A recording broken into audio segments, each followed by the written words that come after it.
Our top story this morning, President Trump is making it clear that his stance on immigration has not softened. On Sunday, the president tweeted that those crossing the border are invading America and that they shouldn't have an automatic right to a hearing in the U.S. Congressional Republicans spent the weekend putting a new immigration bill together, and they're hoping to bring it to a vote sometime this week. Meanwhile, in Northern California, fire crews are battling multiple wildfires from San Jose to the Oregon border. The fires have destroyed more than a dozen buildings and forced the evacuation of at least 3,000 people. Going overseas, it's a historic day in Saudi Arabia where women are finally allowed to drive. But as Holly Williams reports, women in the Islamic kingdom still have a long way to go on the road to equality. At the stroke of midnight last night, the second it became legal for them to get behind the wheel, these groundbreaking Saudi women hit the gas.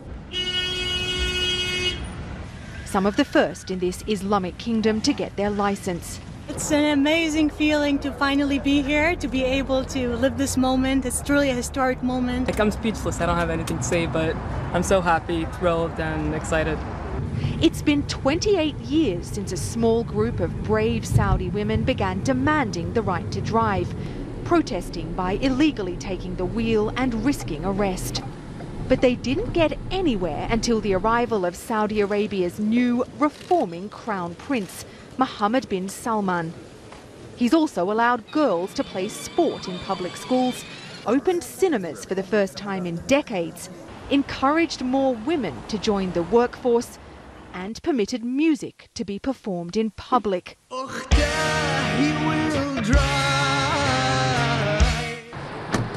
But for Saudi women, true legal equality is a long way off. They still need a male relative's permission to travel overseas or get married. And in this deeply conservative country, some women won't be allowed to drive by their husbands and fathers, regardless of the law. In recent weeks, the Saudi government has also arrested several women's rights campaigners, accusing them of conspiring against the authorities. Holly Williams, CBS News, Riyadh, Saudi Arabia. Now, closer to home, 2 men are in the hospital after a shooting on a Missoula High School campus last night. Missoula Assistant Police Chief Scott Hoffman says officers were called to Sentinel High School shortly after 6:30 following reports of shots being fired in the area. Officers arrived at the school and found 2 males had been shot. Both of the victims were taken to a local hospital where they underwent surgery last night. There's no word on their condition. Authorities report that the victims were shot by a male who fled the scene. A perimeter has been set up so officers can search the area for the suspect and weapon. Also in Missoula, a search is underway for a woman who has been missing for more than a week. Jermaine Austin Charlo of Dixon, who uses the nickname Liz, was last seen on Saturday, June 16th. On Sunday, around 30 volunteers gathered in Missoula to search for any signs of her whereabouts. At the time of her disappearance, she was wearing blue jeans, a white t-shirt with a brown Under Armour pullover, a tan baseball cap, and cowboy boots. She has a flower tattoo on her chest and a deer tattoo on her left shoulder blade. If she is out there and able to hear us or see her, hopefully she realizes, you know, that we really do love her. We want her home. And I just pray it's not a situation where she doesn't have control of that. And if it is, whoever's out there listening, I hope that they can see that she's a beautiful girl and she has family and kids that love her, and we need her home. The Lifeguard Group, an organization that specializes in the search and rescue of children and other missing or endangered people, led Sunday's search. Anyone who has seen Charlo is asked to contact authorities. Now, here in Billings, the son of President Donald Trump stopped by to campaign for Republican congressional candidates this weekend. Q2's David J. reports on Trump Jr.'s thoughts on the Trump administration. About 350 greeted Donald Trump Jr. on Friday. He talked about foreign relations and President Trump's meeting with North Korean leader Kim Jong-un. I'm watching these pundits. Well, I've been negotiating and working on the North Korea for 40 years. You haven't even gotten a meeting. Well, guess what? We did. Because you have a leader that actually has resolve. that actually stands up for what you believe in, that will actually fight. Trump Jr. then talked about the U.S. moving its embassy in Israel to the country's capital city of Jerusalem. Every president has promised this in my lifetime. No one else did it. Why? Because the world's going to collapse, there's going to be war, people are going to... Guess what happened? Nothing. But you had someone who actually had the guts to do what's right. There's a better word for it. I can't use that in Montana or on TV.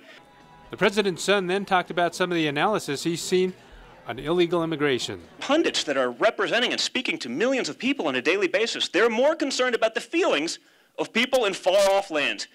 And we're sitting there, we're more concerned about their feelings than we are about the safety and well-being of our kids and grandkids. Not on my watch, and certainly not on my father's. We're going to make America great again, and we're going to keep it great. Thank you so much, and it's an honor to be out here today.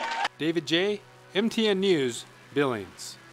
Donald Trump Jr. spoke in support of Republican Matt Rosendale for the U.S. Senate race against incumbent Democrat John Tester.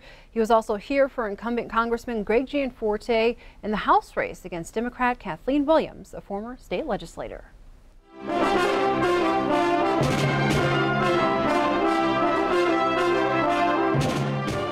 And also from this weekend in Billings, despite a new location and recent rain, the 45th annual Symphony in the Park went off without a hitch.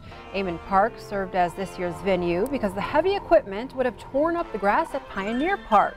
Some new notes were added to the musical evening, including an instrument petting zoo. It was a place for children to learn about instruments. The evening's events included the Billings Community Band, the Young Conductors Contest, and the Billings Symphony Orchestra. And Q2 had a little contest of our own at the event. By downloading our app and entering the competition, Rebecca Seago, pictured here with our own Jay Cohn, was the winner of $1,000. Before we take a break, in case you haven't heard, Glacier National Park's Going to the Sun Road is open for the year. Park work crews have finished snow removal, assessed current conditions, removed rocks and other road debris, installed guardrails, and prepared Logan Pass facilities for a summer of tourists. The entire 50-mile length of the road is open to all vehicle travel, and the Logan Pass Visitor Center is open from 9 to 7 daily through September 3rd. Starting on July 1st, the summer shuttle system will begin running from 7 a.m. to 7 p.m. 7 days a week. While driving along the road, particularly through the Rimrock area, which is about 1 mile west of Logan Pass, visitors should be aware of possible rockfall. Short-term Bowman Lake Road closures will be associated with that work beginning in mid-July.